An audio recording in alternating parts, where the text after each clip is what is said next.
Hello everybody, we're getting ready to do 9.6 of Algebra 1, graphing or solving quadratic equations by using the quadratic formula. It'll be part 1, part 2, part 3 are available here. 9.6, solving quadratics by the quadratic formula. We have a 34-point skill sheet and we have 0 points of note-taking.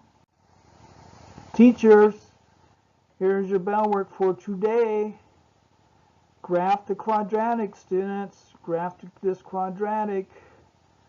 And then give your students 5 minutes. Okay, welcome back for our solutions for our bell work for today.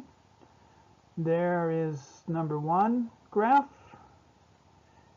And here is the backup for the graph here, vertex -2, -5, if you're graphing it by hand. And I wouldn't really expect you to, but if you want to, you may. Axis of symmetry is here, -2. Expand this out, combine like terms, and then this is what you'll get there. And then here's the graph for number 2. You have a vertex here, and then y-intercepts. A equals 1, h equals -2, up here k equals -5, down here a equals -1 because we have our negative out in front here. The a up here is positive, here it's -1, h should be 4, and then k would be 1 on this one. Because, and then here, guess what kids, here is our vertex right here, -4. The negative of -4 and 1, and up here too be the -2 and -5. It's in vertex form.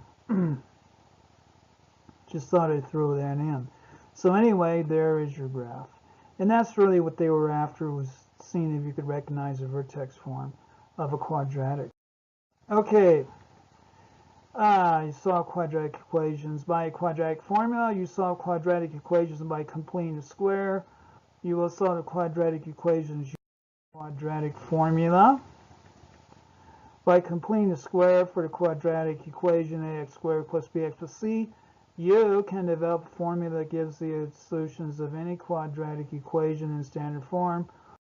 The process is called the quadratic formula. Quadratic formula solutions of this are here. This is your quadratic formula where a cannot equal 0. B squared minus 4ac has got to be greater than or equal to 0. So you can't have a negative underneath here, otherwise your solutions are not numbers. Standardized test practice, what are the solutions of this quadratic? And here we got some possibilities here. So what are they? There's our original, so we're going to write in standard form. I'm going to put this over here. Then here's our quadratic formula. So now we're going to plug in. We're going to plug in our a, b, and c's on this one. A, b, and c, -8, so -4ac, -4ac. And we get a, here's our plug-ins here.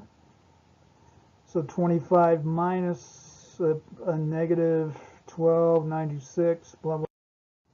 So what do we get inside that discriminant there? We get -5 plus or minus square root of 121 over 6. So we get -5 plus or minus 11 over 6, and we get -5 plus 11 over 6 equals 1, and -5 minus 11 over 6 equals a -8 over 3. So we get two solutions here, plus or minus here, the radical 121. So the correct answer would be C in this case. Okay, our guided practice here. You can use the quadratic formula here. Students, this is yours here to use the quadratic formula. Okay, there's our quadratic. Here's our quadratic formula. We just plug in our values. And what do we get? We get that. And the solution will be 4. Okay, is it your lucky day, students? I think it's your lucky day.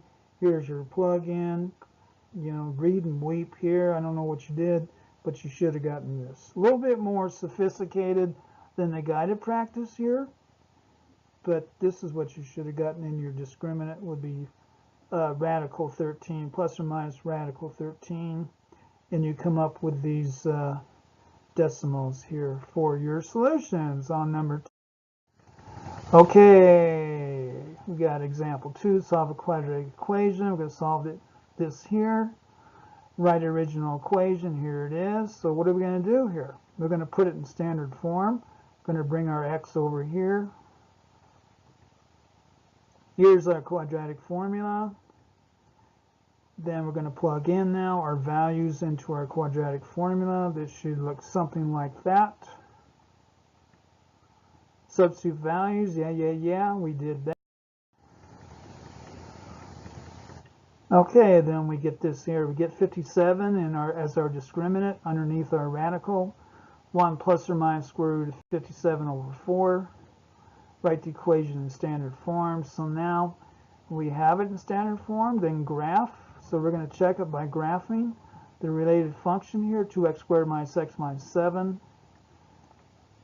The x-intercepts are negative 1.6 and 2.1. So that would be what this should yield up here. It would be negative 1.6 and then 2.1. So each solution checks up here. 1 plus or minus radical 57 will be negative 1.6 and then 2.1. Okay, we got this situation here. Round your solutions to the nearest hundredth if necessary. Use the quadratic formula on both of these now. Students, this is yours. This is our practice. Let's do this. So there it is. Put it in standard form. So that means what are we going to do? We're going to move this over here and move this over here. Here's our quadratic formula. Then we're going to plug in our values into our quadratic formula. That's what it should look like there. Then underneath our radical is 81. See, 49 plus, see, 32 would be 81. So 7 plus or minus radical 81 over 8. And we get 7 plus 9 over 8, 2. And 7 minus 9 equals negative 1 over 4. So that's our two solutions, and it's your lucky day, students. Another solution for an independent practice. Hooray. There it is there. So this is your discriminant here. 1 plus or minus radical 57. 4.27 and negative 3.27. That's what you should get here. And that's it. 9.6 part 1, part 2, part 3 is here. Thank you.